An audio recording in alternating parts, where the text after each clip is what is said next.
অবশেষে হাঁড়ির এই কাজটি আজকে শেষ করতে পারলাম। এইটাই আজকে তোমাদের সাথে শেয়ার করব। প্রথমে তো আমি হাঁড়িটাতে একটু জেসো অ্যাপ্লাই করব, সেটা না করে আমি কালার অ্যাপ্লাই করে ফেলছি। এইটার কাজ করতে করতে আমার হাতে ঘষায় ঘষায় অনেক জায়গা থেকে এটা উঠে গেছে।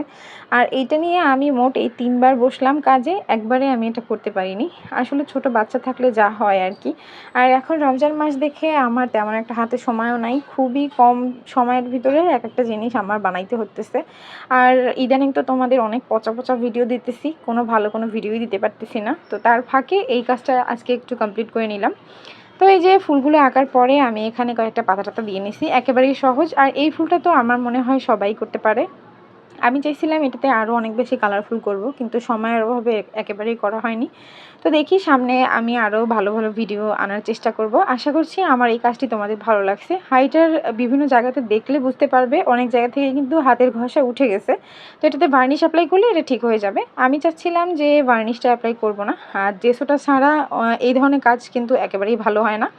তো আমি লতা পাতা ফুল যেটা যা আছে সবগুলোই আঁইকা নিতেছি। আর ফুলের মাঝখানে আমি কিন্তু গাঢ় যে গোলাপি কালারটা ওইটা দিয়ে নিছি। আর এই যে গোলাপি কালারের ভিতরে আমি হলুদ দিতে চাইছিলাম, কিন্তু একেবারেই সময় পাইনি, তো এই জন্য হয়ও নাই। তো ফুলগুলো করার পরে বর্ডার লাইনগুলো আমি এঁকে দিছিলাম ছোট্ট একটা পেন দিয়ে। আর এই পেনটা আমি শুধুমাত্র 10 টাকা দিয়ে কিনছি। আর ফুলের মাথার অংশগুলো তো আমি ছোট ছোট করে কয়েকটা পাতা দিয়ে নিছি। তো এই যে এখন যে বর্ডার লাইনগুলো আঁকতেছি এটা দেখাই দিতেছি। আর এটা কিন্তু শুধুমাত্র আমি 10 টাকা দিয়েই কিনছি। তোমরা চাইলে কিন্তু এই ধরনের পেন কিনতে পারো।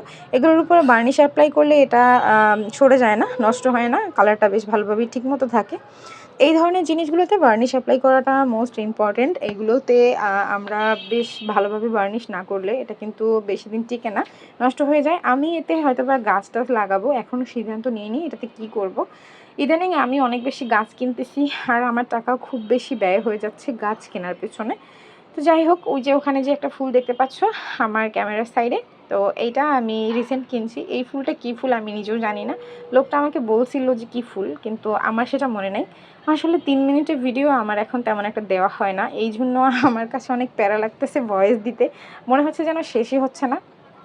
তো যাই হোক, কথা বলতে বলতে কিন্তু আমি বর্ডার লাইনগুলো কমপ্লিট করে ফেললাম।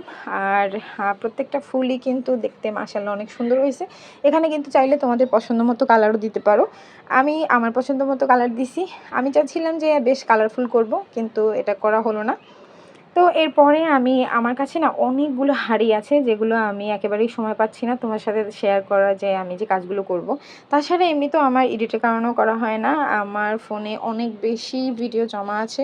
এই কাজগুলো আমি ধীরে ধীরে তোমাদের সাথে শেয়ার করব। ফাইনালি আমার কাজটা একেবারে রেডি, দেখতে কেমন হয়েছে জানাতে ভুলবে না। দেখা হবে আবার নেক্সট কোনো ভিডিওতে। সবাই অনেক বেশি বেশি ভালো থাকবে, সুস্থ থাকবে। আল্লাহ হাফিজ।